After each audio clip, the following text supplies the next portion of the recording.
I'm going to show you how I make hummingbird food.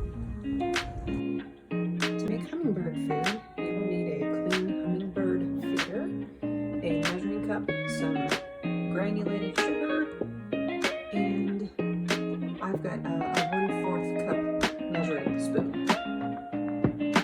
No food dye because it's not good for hummingbirds. All this time to help me. First, you'll want to measure out the water.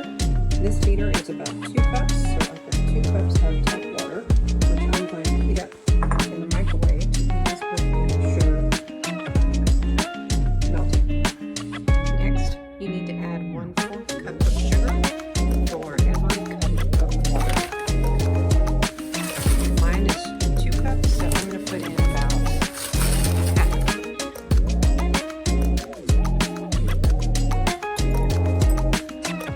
Stir it up real good.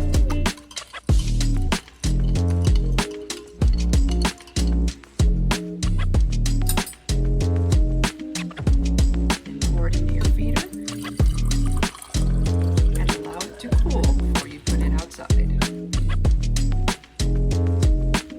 The water at the top is to keep the sugar ants out. If it looks cloudy like this, it's time to change it out.